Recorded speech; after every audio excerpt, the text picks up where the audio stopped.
November 7th, John J. Welcome to 365 Christian Men, where every day we aim to inspire and encourage with real-life stories about men. In the colonies, John Jay was a successful lawyer. 3 years after the Declaration of Independence was signed, he served as the president of the Continental Congress, which coordinated the American colonies' resistance to Britain during the first years of the Revolutionary War.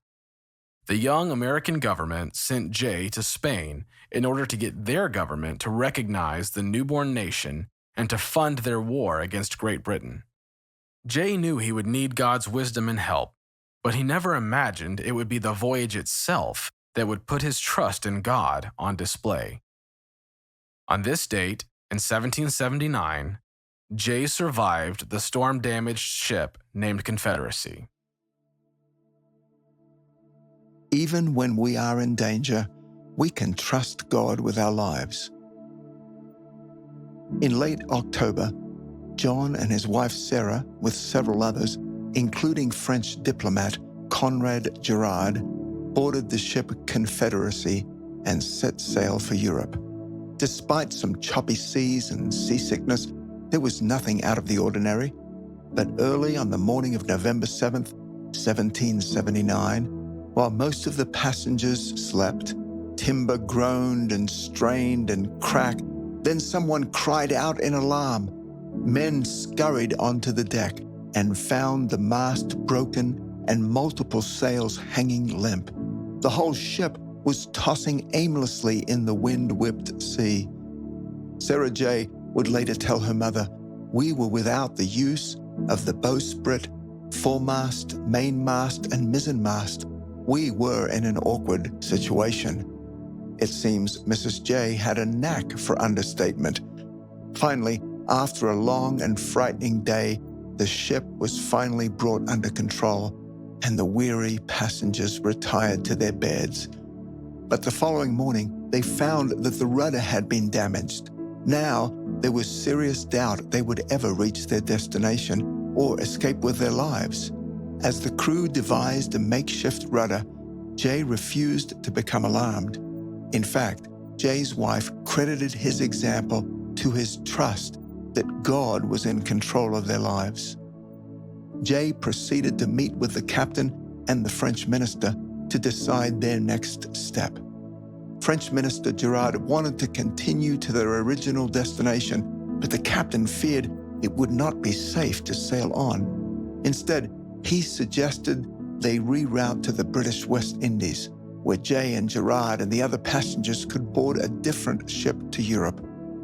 As the conflict between the men raged on, Jay stood quiet in the middle, knowing that his trust was in the one who commands the wind and the waves.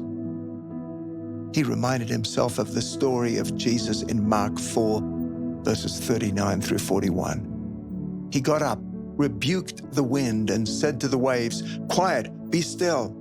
Then the wind died down, and it was completely calm. Then he said to his disciples, "Why are you so afraid? Do you have no faith?" They were terrified, and they asked each other, "Who is this, that even the wind and the waves obey him?"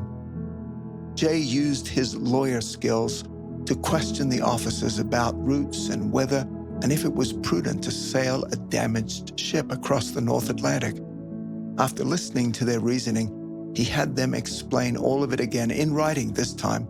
Then he presented his argument for heading to the West Indies instead. But Girard turned sulky and refused to respond, so Jay yielded to the captain to make the final decision. The Confederacy, it was decided, would head to Martinique.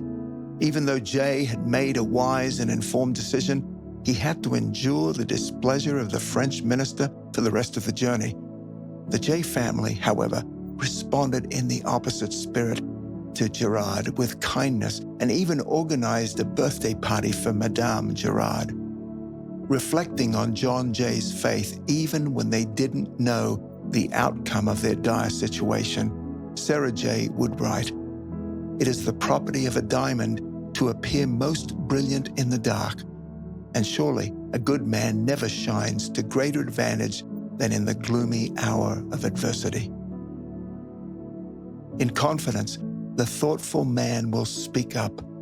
Challenge yourself. Even when we are in danger, we can trust God with our lives.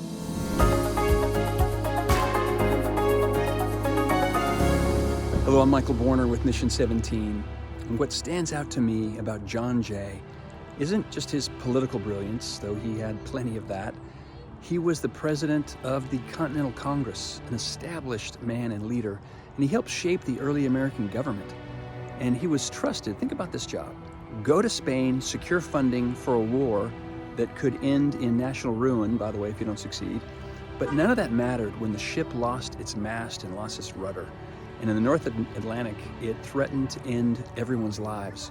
And under the pressure of real danger, Jay's faith wasn't theoretical. It was tested, and it held. He didn't panic, he didn't argue. He stood steady on the storm, rooted in the one who commands the waves. And that's the part of this challenge that really challenges me, because anyone can trust God when things are going well. The real question is, what does our faith look like when the storm hits? And when we think about our faith, faith that shows up when the real circumstances are dire, when the pressure is on, and when nothing certain is available except the character of God.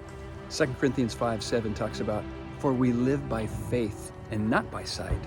And Charles Spurgeon once said, "To trust God in the light is nothing, but trust Him in the dark, that's faith." Let's be the kind of men who trust God, not just when it's easy, but when it counts.